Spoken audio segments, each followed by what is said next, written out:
This is Kelly Lee Whiteside, who's a practitioner of Oriental medicine, which also includes acupuncture.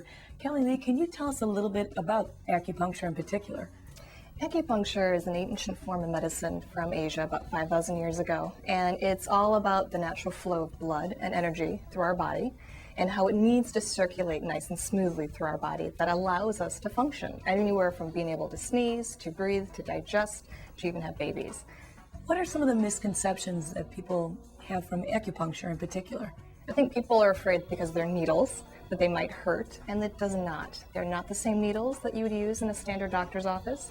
They are hair thin, you barely feel them, but yet the power of those needles to stimulate acupuncture points is very powerful. Oriental medicine is like an umbrella name for a lot of different modalities, acupuncture probably being the most common and widely recognized, but it also encompasses other modalities like Chinese herbal therapy, cupping, gua sha, moxa, and so forth. I don't really know what any of those things are, but let's stick to acupuncture specifically for pain relief. Most people have neck or back pain, so how does acupuncture fit into that picture? Acupuncture works great for pain, and actually neck and back pain is probably so common. Doesn't matter what someone's ailing from, they usually come in and always complain about some additional pain like neck and back. Acupuncture works with pain because it helps to relieve some of that stagnant blood and energy that causes pain.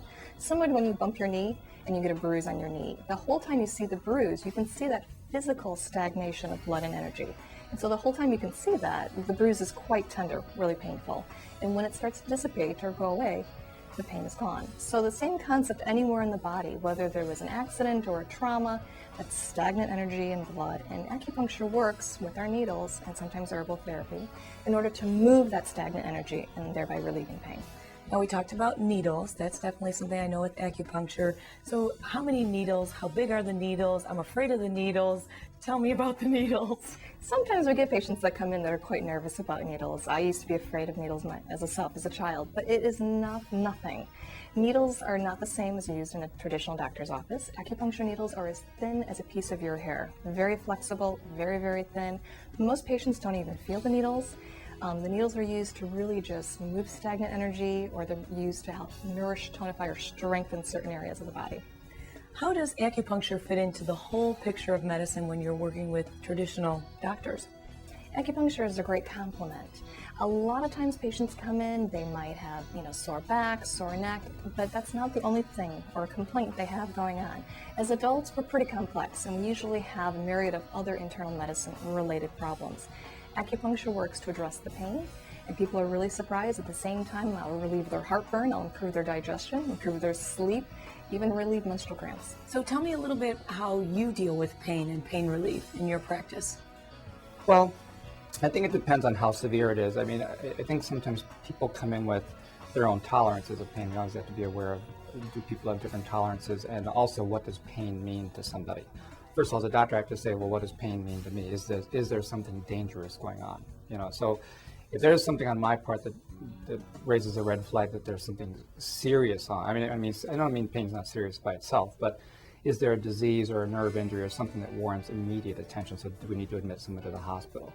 One of the biggest things with pain, no matter what level it is number one, giving people a sense that they're going to get relief. I think there's people calm down even before they get pain medicine, just knowing they're going to get pain medicine. I think they also want their fear allayed of, does this mean I have something bad? Is something broken? Do I have cancer? People need to know their pain it's possible to stop it. I think if you have uncontrolled pain, people get very panicky. It's hard to tolerate pain, and that is kind of what pain's power is sometimes. A physiatrist, in seeing someone with pain, is going to have a kind of set of options. One of them might be medications to give people relief kind of around the clock. Another one might be, and very often is, something physical, like physical therapy or multiple, the number of physio-type therapies. A third might be using complementary care, in particular acupuncture, which I think is very helpful in a broad range of pain problems and musculoskeletal problems. On my end as a physiatrist, I would be using very specific targeted procedures such as injections, or what are called minimally invasive procedures, to try to help with diagnosis and treatment. And finally, the minority of patients might need surgery, and we would have our surgical partners see the person for that.